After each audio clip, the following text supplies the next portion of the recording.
মঞ্চে আসছে আলাউদ্দিন। আলাউদ্দিন কি গান করবে? আজকে গান করছি শ্রদ্ধেয় সৈয়দ আব্দুল হাদী স্যারের বাংলা ছায়াছবির একটি জনপ্রিয় গান, কেন তারা আমি এত ভালোবাসলাম। অনেক অনেক শুভকামনা তোমার জন্য।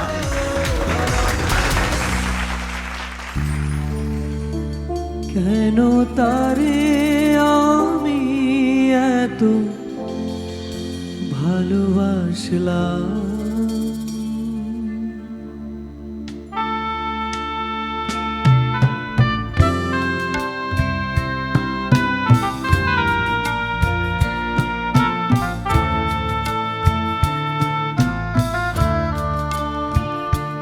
কেন তারে আমি এত ভালোবাসলাম।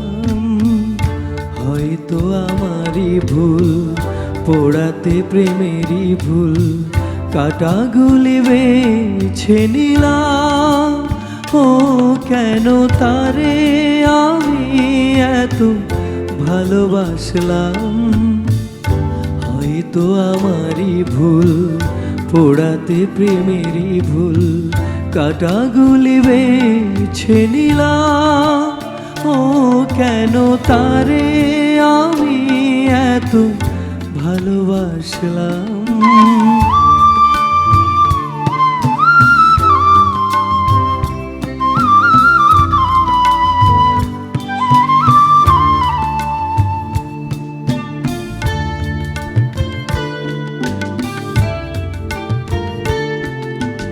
বলেছিল আমারে ভুলো না,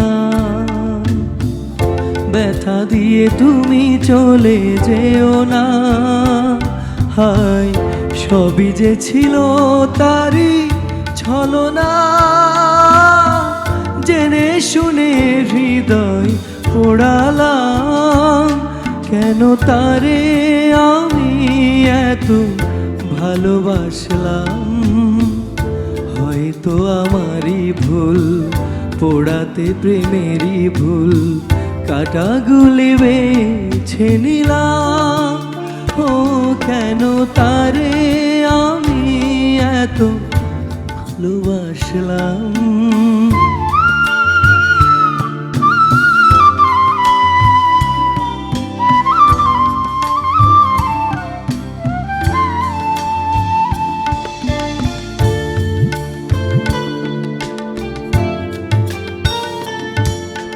ভুল শুধু ভুল হয়ে রইল, নীরবে নীরবে মন কাঁদলো।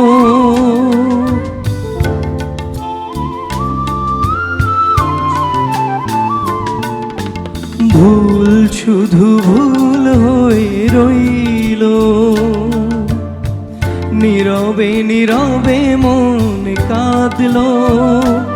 হায় স্মৃতিগুলো কাটা হয়ে বিঁধল,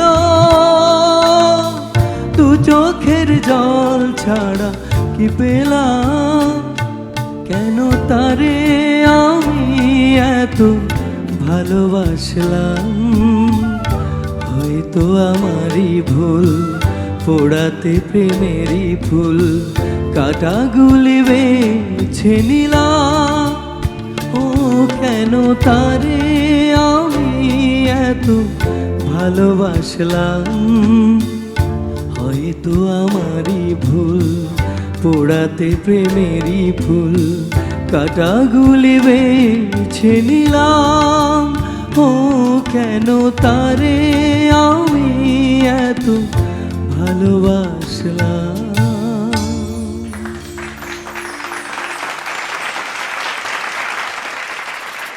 প্রথমে এবারে আমি রুনা ম্যামের কাছ থেকেই শুনবো। আলাউদ্দিন, তোমার নামটা আমাদের একজন বিখ্যাত মিউজিক ডিরেক্টর আলাউদ্দিন আলী সাহেবের নামে, হিউজলি ট্যালেন্টেড একজন কম্পোজার, অ্যারেঞ্জার অ্যান্ড সিঙ্গার। উনি যত ভালো কম্পোজিশন করতেন তার চেয়ে ভালো উনি গাইতেন নিজে। ওনার গান তুলতে খুব কষ্ট হতো, এত কাজ ছিল ছোট ছোট গলায় ওনার। ওনার গান গাইতে গেলে ভেবেচিন্তে গাইতে হতো। খুবই সুরিলা একজন মিউজিক ডিরেক্টর। সো আমার মনে হয় যে তুমি ওনার নামটার মান রেখেছো, খুব ভালো গেয়েছো, খুবই ভালো গেয়েছো। আর কি বলবো, ফাটাফাটি। Thank you. এবারে সামিনা ম্যাম। আলাউদ্দিন, তোমার তো নিউমোনিয়া হয়েছিল, জি ম্যাম, এখনো দমটা রাখতে পারছি না। তোমার বোঝাই যাচ্ছে গলাতে যে তোমার দমটা হয়ে যাচ্ছে, গলাটা অনেক অনেক নিজেকে কন্ট্রোল করে করে গাচ্ছ। এবং এই যে নিজেকে গাওয়ার মাঝে, আমরা তো প্রতিটা গানেই কিন্তু আমাদের এক একটা পরীক্ষা হয়। স্টেজে যদি 8টা গান বা 10টা গান গাইতে হয়, 10টা গানেই কিন্তু আমাদের পরীক্ষা থাকে।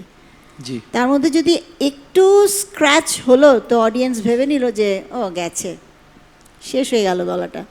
কিন্তু সেজন্য বলছি যে একটা গানের শুরু থেকে শেষ অবধি সেটাকে মেনটেন করা যে কতখানি কঠিন ব্যাপার।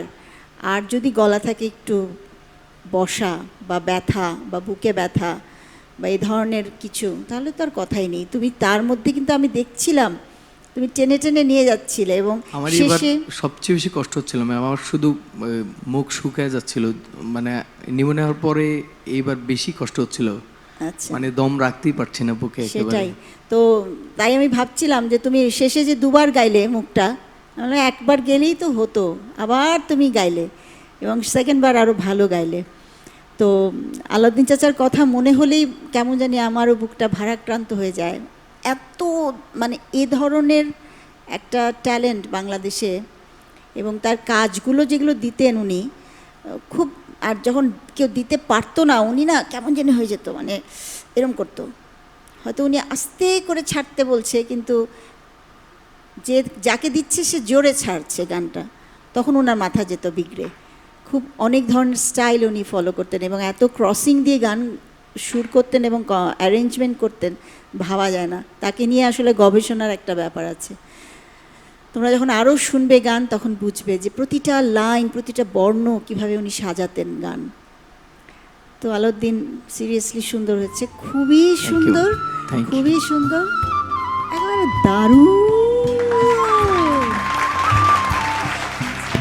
ধন্যবাদ। বন্যা ম্যাম। তোমার গায়কিটা খুব ম্যাচিওর্ড, হ্যাঁ, এবং একজন ম্যাচিওর্ড পারসন গলা যতই খারাপ হোক, মানুষ তো আসলে গলা দিয়ে গান করে না, গানটা তো গায়ে হৃদয় দিয়ে।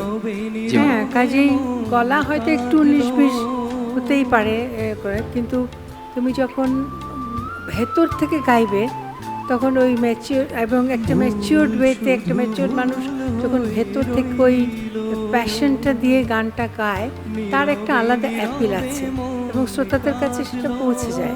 আজকে তোমার সেটাই হয়েছে, আমরা বুঝতে পারছিলাম কিন্তু যে তোমার গলাটা একটু অন্যরকম লাগছে, একটু ভারী, কিন্তু গাওয়াটা খুব খুব অ্যাপিলিং ছিল, খুব অ্যাপিলিং ছিল।